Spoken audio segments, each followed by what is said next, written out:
Selamat sore semuanya. Perkenalkan, nama saya Cindy Vini Rosin Cipayung. Saya dari kelas IKOR E dengan NIM 62235100015. Di sini, saya akan mempresentasikan tentang sistem reproduksi pada manusia. Pertama, kita akan bahas tentang pengertian sistem reproduksi. Sistem reproduksi adalah kumpulan organ internal dan eksternal yang bekerja bersama untuk tujuan prokreasi. Sistem reproduksi pada manusia terbagi menjadi dua, yaitu sistem reproduksi pada wanita dan sistem reproduksi pada pria. Pertama, kita membahas tentang sistem reproduksi pada pria. Sistem reproduksi pada pria terbagi menjadi dua bagian, yaitu bagian dalam dan bagian luar. Pertama, kita akan bahas tentang bagian luar, yaitu penis. Penis adalah organ seks pria yang terdiri dari tiga bagian utama, yaitu pangkal atau radix, batang atau korpus, dan kepala atau glans. Pada umumnya, organ ini akan mencapai ukuran maksimal selama masa puber. Pada ujung kepala penis, terdapat uretra yang merupakan saluran untuk mengeluarkan urin dari tubuh. Saluran ini juga berfungsi untuk mengeluarkan cairan mani ketika mencapai klimaks atau organisme. Kedua, skortum. Skortum merupakan sebuah kantong kulit yang longgar dan menggantung di dalam penis. Di dalam skortum terdapat sepasang organ sekaligus kelenjar yang disebut testis.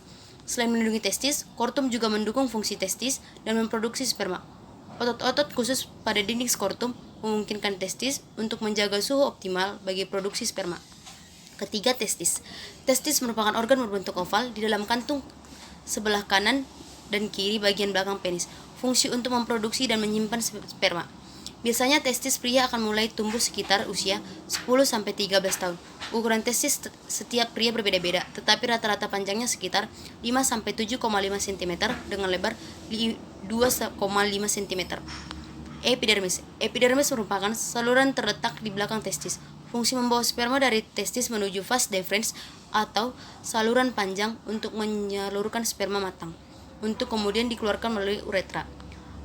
Alat kedua, kita akan bahas tentang alat reproduksi bagian dalam pada pria. Berikut organ dan struktur yang terlibat di dalamnya. Vas deferens, saluran yang berfungsi sebagai jalur keluarnya sperma. Fascicula seminalis, kantong yang menempel pada vas deferens, fungsi memproduksi air mani dan membantu proses ejakulasi. Kedua, kita akan bahas tentang sistem reproduksi pada wanita. Sistem reproduksi pada wanita terbagi menjadi 5, yaitu vulva, vagina, ovarium, tuba fallopi atau oviduk, rahim atau uterus. Pertama, kita bahas tentang vulva. Vulva adalah bagian luar dari alat reproduksi wanita yang biasanya Anda lihat dengan mata telanjang. Selain itu, terdapat klitoris, bukan uretra, serta labia yang terbagi menjadi 2, labia mayora atau bibir besar. Bagian ini mengandung banyak kelenjar, keringat, dan minyak. Usai puberitas, labia mayora akan ditutupi rambut-rambut halus. Labia minora atau bibir kecil. Berbeda di dalam labia mayora mengelilingi lubang vagina dan uretra. Vagina. Vagina merupakan saluran yang menghambungkan serviks atau leher rahim ke bagian luar tubuh. Letak vagina tepatnya di belakang kantung kemih, agak lebih rendah dari rahim. Beberapa fungsi vagina meliputi jalan lahir bayi saat persalinan, tempat keluarnya darah saat menstruasi, dan jalur akses sperma untuk menuju rahim. Rahim merupakan organ kecil berongga yang berbeda di antara kantung kemih dan dubur. Organ dengan bentuk seperti buah pir ini memiliki banyak fungsi penting dalam proses reproduksi. Jika terjadi pembuahan, rahim akan menjadi rumah bagi embrio untuk tumbuh dan berkembang. Namun jika tidak ada pembuahan, lapisan rahim akan keluar dari vagina saat menstruasi. Ovarium. Ovarium merupakan sepasang kelenjar kecil berbentuk oval dari sisi kanan dari rongga panggul, bersebelahan dengan bagian rahim atas. Fungsi organ reproduksi wanita ini ialah menghasilkan sel telur. Selain itu, ovarium juga menghasilkan hormon seks seperti estrogen dan progesteron. Tuba fallopi atau oviduk. Yang terakhir adalah tuba fallopi atau oviduk.